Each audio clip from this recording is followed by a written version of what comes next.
What I didn't know before moving to Canada. It all started when I moved from New York to Canada. New city. A fresh start. I finally landed my dream job, and this apartment seemed perfect. Quiet. Cozy. But there's something off about it. I can't quite explain it. I remember when I visited the landlord seemed nice enough. He was kind, but he warned me about one thing. Don't answer the door after midnight, no matter who's knocking. At first, I thought it was some weird superstition, but I made a mental note. Just in case. Everything was fine at first. But then, on my third night, I heard it. Knocking. 3 slow knocks. A pause. Then 3 more. I froze. My heart pounded in my chest. Who could be out there at this hour? I checked the peephole. No one. The knocking continued. I knew I had to ignore it. But the fear, it was overwhelming. I tried to shake it off, but then, a text. From an unknown number. Don't look outside. I couldn't understand it. Who could possibly know what was happening? Who was out there? And why wouldn't they leave? I couldn't sleep all night. I was so scared I couldn't use the restroom. When I confronted the landlord the next day, he seemed sad. He said the same thing happened with the last tenant. And the one before that. People disappeared. They never followed the rule. I asked for an explanation for what was happening. He said he didn't know, but what he knows is everything started when one of the previous tenants went missing. I tried to process everything he told me, so I went back home. Every night, the knocking came again. But this time, something was different. A voice, familiar. Sarah, it's me. Open the door. It sounded like my mother's voice. But that wasn't possible. My mother. She died when I was a child. I didn't know what was real anymore. I couldn't take it anymore. The knocking. The voice. It all felt like a nightmare I couldn't wake up from. Then I saw it. Written on the wall. In my own handwriting. You were never meant to survive.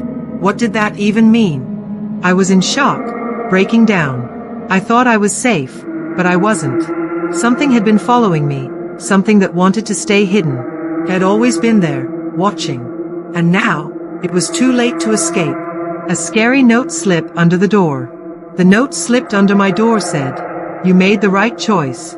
This time." I couldn't move. I couldn't breathe. I wasn't alone in this apartment anymore. And I wasn't going anywhere. Every creak in the floorboards and every flicker of shadows in the hallway felt like they were hiding secrets. My landlord, Mr. Benson, was polite but a little odd, and the house itself carried a heavy, unsettling vibe, like it had seen too much. One restless night, as I paced around trying to make sense of the strange noises I kept hearing, my foot hit a loose floorboard in the living room. Startled, I crouched down and pried it open. Inside, there was an old, rusty key covered in dirt.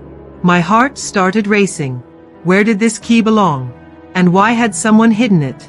For the next few days, I searched the entire apartment, trying to find a lock that fit the mysterious key. Eventually, my search led me to the basement, a place Mr. Benson had specifically told me to avoid. But my curiosity refused to let me ignore it. With a flashlight in one hand and the key in the other, I carefully made my way down the stairs. The basement was cold and dirty, with a faint metallic smell in the air that made me uneasy. In a dark corner, hidden behind old boxes, I found a heavy metal door. My hands trembled as I slid the key into the lock and turned it. The door creaked open, and what I saw made me freeze in horror, a hidden room filled with eerie belongings. There were photographs of previous tenants, some smiling, others looking distressed. On a dusty table sat wallets, ID cards, and small personal items. My stomach churned as it dawned on me. These things had belonged to people who had lived here before me. Then my eyes fell on a journal. It was old, bound in cracked leather, and stained with something dark. It had Caleb's name on it, Mr. Benson's son.